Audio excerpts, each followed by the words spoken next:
सीख देने वाली कहानी। एक बार एक शिकारी जंगल में शिकार करने के लिए गया। बहुत प्रयास करने के बाद उसने जाल में एक कबूतर पकड़ लिया। शिकारी जब कबूतर को लेकर जाने लगा तब रास्ते में कबूतर ने शिकारी से कहा, तुम मुझे लेकर क्यों जा रहे हो? शिकारी बोला, मैं तुम्हें मारकर खाने के लिए ले जा रहा हूँ। कबूतर ने सोचा कि अब तो मेरी मौत निश्चित है। वह कुछ देर यूं ही शांत रहा और फिर कुछ सोचकर बोला, देखो, मुझे जितना जीवन जीना था मैंने जी लिया और अब मेरा मरना निश्चित है। लेकिन मरने से पहले मेरी एक आखिरी इच्छा है। बताओ अपनी इच्छा। शिकारी ने उत्सुकता से पूछा।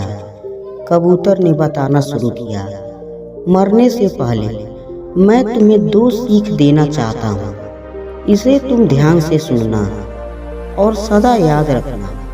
पहली सीख तो यह है कि किसी की बातों का बिना परिणाम, बिना सोचे समझे विश्वास मत करना। और दूसरी बात यह है कि यदि तुम्हारे साथ कुछ बुरा हो या तुम्हारे हाथ से कुछ छूट जाए तो उसके लिए कभी दुखी मत होना।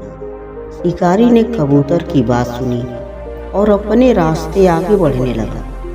कुछ समय बाद कबूतर ने शिकारी से कहा, शिकारी, एक बात बताओ, अगर मैं तुम्हें कुछ ऐसा दे दूं जिससे तुम रातों रात अमीर बन जाओ तो क्या तुम मुझे आज़ाद कर दोगे?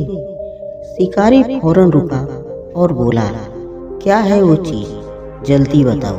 कबूतर बोला, दरअसल बहुत पहले मुझे राजमहल के करीब एक हीरा मिला था जिसे उठाकर मैंने एक गुप्त स्थान पर रख दिया था। अगर आज मैं मर जाऊंगा तो वो हीरा ऐसे ही बेकार चला जाएगा। इसलिए मैंने सोचा कि अगर तुम उसके बदले मुझे छोड़ दो तो मेरी जान भी बच जाएगी और तुम्हारी गरीबी भी हमेशा के लिए मिट जाएगी। यह सुनते ही शिकारी ने बिना कुछ सोचे समझे कबूतर को आज़ाद कर दिया और वो हीरा लाने को कहा।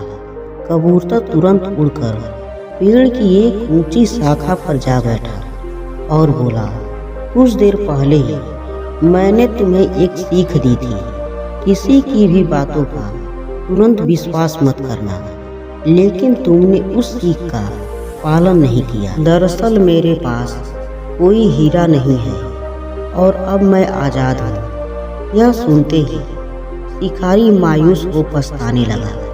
तभी कबूतर फिर बोला, तुम मेरी दूसरी सीख भूल गए कि अगर कुछ तुम्हारे साथ कुछ बुरा हो तो उसके लिए तुम कभी पछतावा मत करना।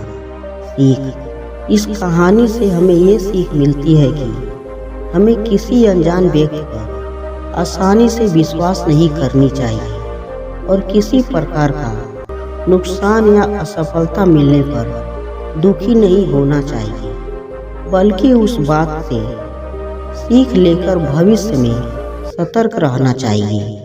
ये कहानी आपको कैसी लगी कमेंट्स करके जरूर बताइए। कहानी पसंद आए तो लाइक, शेयर और चैनल को सब्सक्राइब जरूर करें। वीडियो पूरा देखने के लिए धन्यवाद।